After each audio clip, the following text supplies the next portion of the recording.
Is Jeff Bezos doing Jay-Z like a solid? Because he obviously doesn't need partners to buy a football team.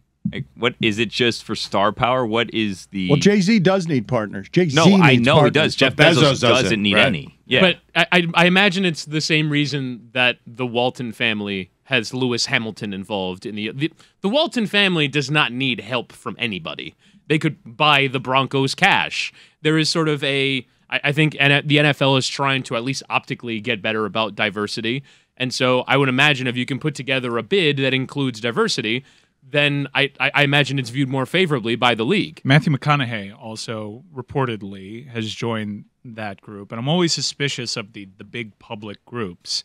I guess they're well-intentioned in this part because they want to get the public on their side, and if you're a Commanders fan, number one, you're super excited that Dan Snyder is gone, and now you have the prospect of the richest man in the universe and Jay-Z, an icon. You're going to feel really good because these are people that are successful. I think maybe not so much Bezos, but Jay-Z is likable. Matthew McConaughey, certainly likable. So you're going from a really bad situation optically to a situation you feel phenomenal about. I would just always say, typically in these types of cases, it's the G's that move in silence that you got to worry about. Yeah, but you're making a presentation. You're trying to win a bid for an NFL team. So wouldn't you put your best foot forward? Like, wouldn't you include everyone in that ownership group if it enhances your? I'm a little confused. I mean, I would assume Bezos has is operating from a point of leverage because it's not without precedent. But to be a league media partner,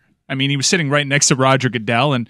Jay-Z has certainly worked his relationships with the NFL over the last few years. You would think this would be their moment.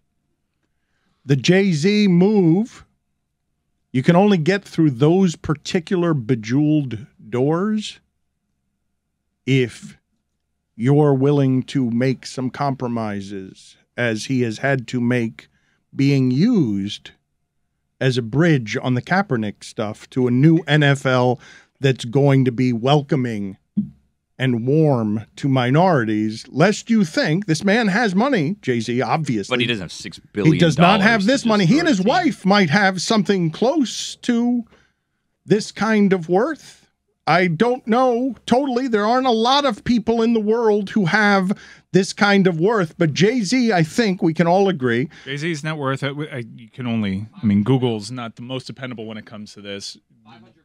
You got $500 million for Beyonce, $1.3 billion for Jay-Z. But those websites like Celebrity Net Worth are always full of holes. Okay, and those are old, but those numbers you're talking about, so that we understand the stratosphere we're in, that is the amount of money that we missed by when we were originally talking about the value of Washington last week, and we were saying $5 billion, and it's actually $7 billion. I would assume that these owners would, the only thing that would keep Bezos out of their club is them threatened by him being able to buy them all. Like, they don't like Ballmer's one of the most disliked guys in the NBA. We like Ballmer. They don't like Ballmer. Ballmer's got more money than anyone in the room, and when those guys keep scoring with money, they don't tend to like the guys who have a lot more money than everyone in the room. Jerry Jones is the power broker in that sport. Bezos dwarfs him in fame, stature, power. I don't know how much Jerry Jones would like that, but I'd assume they'd want the Bezos name there, and I'd assume that Bezos would want to align himself in all the ways that make him popular in town. I've assumed this is always a play. The Washington home that he bought and the buying of the Washington Post, I thought he always wanted this team, and now being able to get Amazon Prime in the game because he's already got a relationship with Goodell, I'm simply assuming, even though Mike says in silence, that no one beats Bezos to stuff he wants. Not even in this club. Not even in this self-important club. I simply assume Bezos is going to be the next owner of that team. I say this, and we should probably have a business reporter on this because it's pretty fascinating. There isn't an antitrust thing that you have to worry about a media partner being a full controlling. Well, he'd sell the Washington Post. He would have to drop that stuff, right? If there is that, I've always. Well, it's not just that. It's also Amazon Prime, and they have a rights deal.